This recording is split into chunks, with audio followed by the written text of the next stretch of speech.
گوتاری سەرۆک وەزیران خستە ڕووی پرسی گرنگجیەوەی کە کار لەسەر بەرژەوەندی تاکە کەسییان شخصی نەکرێتەوە کار لەسەرەوە بکرێت کە گرنگە وان کاتێکارەکەین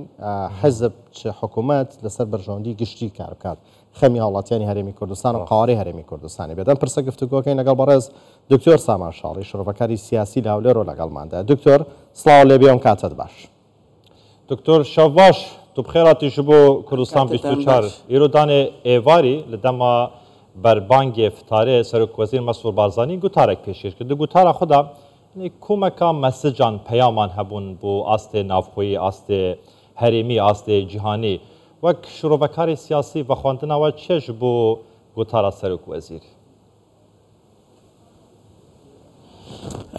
شەوتان باش پێشەکی پیرۆزبایی مانگی ڕەمەزانی پیرۆز لە گەلی کوردستانەکەم هیوادارم ئەم مانگە مانگی خێر و بەرەکەت بێ.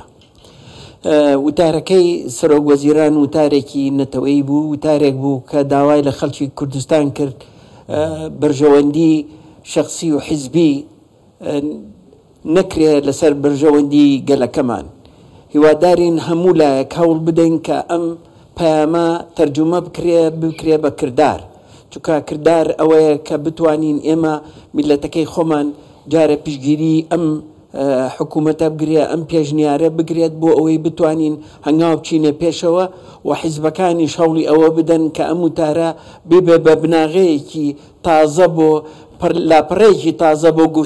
گفتوگۆ لە بینیانە بۆ ئەوەی بزانین چۆن خەڵکی کوردستان یەکدەنگە بێک هەڵوەز دەبێ بۆ ئەوەی بتوانین بەرەنگاری ئەو کۆسپانەی کە هاتۆتە بەر هەرێمی کوردستان چۆن بتوانین لە ڕێگای دەستورەوە لە ڕێگای ئەو قەنەواتانەی کە هەیە بۆ ئێمە بتوانین بیچەسپێنین. طبعا ئەویش لە وتارەکەشیە جەنابی بەحسی ئەوەی کرد کە سپەینە خەبەری باژێریە هیوادارم ئەو خەبەرە یەکەم شت بێ کە بۆ خەڵکی کوردستان ئەوە بێ بۆ موچەخەران کە ئەوەیە موچەکان پێشکەشەکرێت و هەروەها لەوانەشە هەژماری منیش یەکێک بێ لەوانە قبول کرابێت لەلایەن حکوومەتی ناوەندەوە ئەمانە هەنگاوی باشن بۆ ئەوەی عملەی تەوتین و هەژماری من بەرەو پێش بڕوات بۆ ئەوەی بە زووترین کات حکوومەتی عێراقیش بێتە سەرخەت بۆ ئەوەی مافی خەڵکی کوردستان موچەخۆرانی خەڵکی کوردستان یەکسان کات لەگەڵ موچەخۆرانی ناوەندە. بەڵێ دکتۆر تا چەند گرنگە ئێمە لە پرسی مافەکانمان پێمانوانە بێت تەنها ئەوەی ئێمە لە بەغا هەمانە موچێ بێگومان موچە گرنگە پێوەستە بە ژیانی خەڵک ڕەنگە لە 90 خەڵکی هەرێمی کوردستان تەنها داهاتی موچەکەی بێت ماڵی هەیە منداڵی هەیە پێداویستی ڕۆژانەی هەیە پێویستی بە پارەکەیتی کە پێی بدرێت. بەڵام تا چەند گرنگ ئێمە خواستەکانمان داواکانمان مافەکانمان تەنها لە موچەیە بچووک نەکەینەوە کێشەی نەتەوەی زۆر گەورەتریشمان هەیە لەگەڵ بەختە تا چەند گرنگە لەم ڕۆژەوە قسە بکەین و کار بکەین. طبعا ئەوە گرنگی زیاتر هەیە وەک لە موچەکان بەڵام موچەکە چۆنەڵێ قوتێکە ئەیە بەم خەڵکە بۆ ئەوەی ببوژێتەوە بۆی بە پشگیری بێتە پشگیری حکوومەتەکەی بۆی بتوانێت ئەو پرسانەی لە مادەی سەوچ لە پێشمەرگەیە مافی قەرەبوونی خەڵکی ئەو کیمیاوی باران ئەمفال ئەمانە هەمووی بکرێت مافە دەستورەکان هەرێم شەرعێتەکەی بۆ بگەڕێتەوە ئەو محکەمەکان یعنی ئەو شتانەی کە پێویستە کە هەرێم لە دەستورە هەیبێت بتوانین شەڕی لێ بکەین. بەڵام ئەم لاپەڕە تازەی کە داوای کرد سەرۆک وەزیران ببێ بە لاپەڕێکی تازە بۆی پێکەوە کار بکەین بۆی هەوڵ بدەین دوای ئەوەی کە مەشاکیلی موچە حەلەکرێ بچین بەرەو پیری ئەو کێشە گەورانەوە چکا کێشەی ئێمە ڕاستە ئێمە ئەم هەرێمە دروست بووە بە خێنی شەهیدانی کوردستان دروست بووە نۆکو ئەمانە ئەوان وەکو چۆنەڵێ دیارێکەیانە بە میلەتی کورد لە 2005ەوە نەخێرەمە بە خێنی شەهیدانی کوردستان دروست بووە هەموو حیزبەکان خوێنیان ناوە هەوڵیان ناوە شەو ڕۆژیان کردو لەو شاخانە ئەمە بۆەوە دروست بوو لە 92 دروست بوو ئەم پەرلەمانە و ئەم حکوومەتە یعنی کەواتە 11 ساڵ پێش ئەوەی کە حکوومەتی عێراق بخرێیان 13 ساڵ پێشەوەی دەستوری عێراق ئێمە ساحێبی قەوارەی خۆمان بووین حکوومەتی خۆمان بووین پەرلەمانی خۆمان بووین بەڵێ کەم و کوڕی هەیە بەڵام ئەوە ناگەڕێنە ئێمە ئەم کەم و کوڕەیە وا لێ بکەین کە باشە دکتۆر دژی یەک ئیش بکەین بۆ ئەوەی بەڵێ زۆر باشە دکتۆر سەرۆک وەزیر دە گوتارە خۆدا دە چارچوبەیە گوتارە خۆدا ینی پەیامەکە برایانە ئاراستەی هێزولانên سیاسی کە لە هەرێما کوردستانی گوتی داخوازێکە برانە ژە هەموو هێزولانên سیاسی دیکەن ku واز ژە بەرژەوەندیên شەخصی یەن کەسی بینن ئیتر مەکێشەیە ئاخەیە هەی مەکێشەیە نەتەوەیە هەی مەکێشە نیشتیمانەیە هەی هەوڵ هەنە پلان هەنە ji بوو لاوازکردنا قەوارەیە دەستوریە هەرێما کوردستانی ینی سەدەم چنە ku هێزولانên سیاسی هەرێما کوردستانی ناهێنە ژێربارê یەکڕێزیە یەکگوتاریە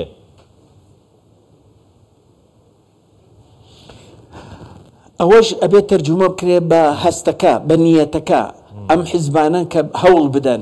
وەکو وتم لە پێشیشەوە ئەو قسەی کە جەنابی کردی چۆن بکرێ بە کردار هەنگاوی چۆنی بۆ بێ بۆەوەی ئەو پەیامە شێوەی کردار وەرگێت نەوەکو هەر لە شێوەی داواکار بێ ئەبێ بنهەجی بۆ دابژیرێ ئەبێ خەڵکی ڕۆشنبیر و خەڵکی حیزبەکان و خەڵکی دۆستی ئەم میلەتە کە هەوڵێن بێنە سەرخەت بۆی بتوانین هەموو پێکەوە بتوانین ئەم لاپەڕە تازەیە ئەم داواکارە تازەی سەرۆکی وەزیران داوای کردووە چین بە پیرەوە ئەوش وەکو وتم بە هەر وتارێکی زۆر باشە بەڵام ئەبێ تەرجمە بکرێ بۆ کردار ئەو کردارەش ئەبێ هەموو حیزبەکان و لایەکان بەشدار بن لەما بۆی بتوانین ئەو خزمەتەی کە ئەم داواکاری لەسەرێ بگەێنینە ئەو هەستە و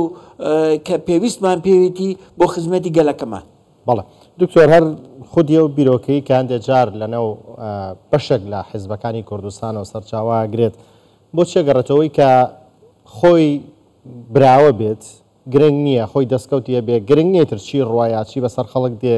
چی بەسەر قاواری هەرێمی کوردستان دێ ئەم بیرۆکەی لە چیۆ سەرچاوی گرتووە طبعا بەداخەوە خۆی منافسەی سیاسی حەقەوە دیموکراتێتەوە بەشەکە لە دیموکراتێت کە هەموو لایەک بەڵام ئەگەر حیزبێک یان هەرج لایەنێک بە تایبەتی لە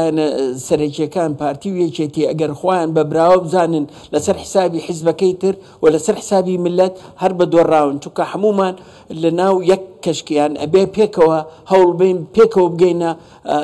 نەجات بین ناتوانین ئێمە بە تاقی تەنیا حیزبێکیان لایەنێک بە تاقی تەنیا کار بکە بۆ خۆی ئەبێ کارکەین بۆ میلەتەکەمان لەبەر ئەوە ئەم حیزبانە ئەبێ هەوڵ بدەن بۆ مەساڵحی خۆیان یان حیزبی نەبێت هەموو حیزبەکان هەوڵ بدەن بۆ گەلی کوردستان بۆ قەوارەی هەرێمی کوردستان بپارێزین ئەگەر وانە بێ کەس براوە نابێ دۆڕاویش بین هەموو ئەو دۆڕێن لەبەر ئەوە ئەبێ نابێ خوێنی ئەم شەهیدانە بەزایع بڕوە ئەبێ پێکەوە بەرەوپیری ئەم داواکارەی تازە بزانین و بکرێ بەکردار لە هەموو لایەکەوە و منیژوە بە قەناعەتی خۆم حیزبەکانیش هەموو پێشوازی لەکەن بەڵام بە نیەتێکی سافەوە بە هەوڵێکی جددی لە هەموو لایەنەکانەوە بتوانین پێکەوە دابنیشین لەسەر مێزی گفتوگۆ هەچی خاڵە ناکۆکیەکانمان هەیە با بیڵێن با قسەی لەسەر بکەین با گفتوگۆی لەسەر بگەین چونکە بە گفتوگۆ بە تێگەشتن لەسەر مێزی گفتوگۆ هەموو لایەکان پێکەوە ئەتوانین ئەو کێشانە دوورخینەوە لە هەرێمی کوردستان بڕۆین بەرەو داواکارەکانی دەستوریەکانی خۆمان هەر بژیت دکتۆر سامان شالی شروڤەکارێ سیاسی لە هەولێرت گەلمە بووی گەلێک سپاس سپاس دکتۆر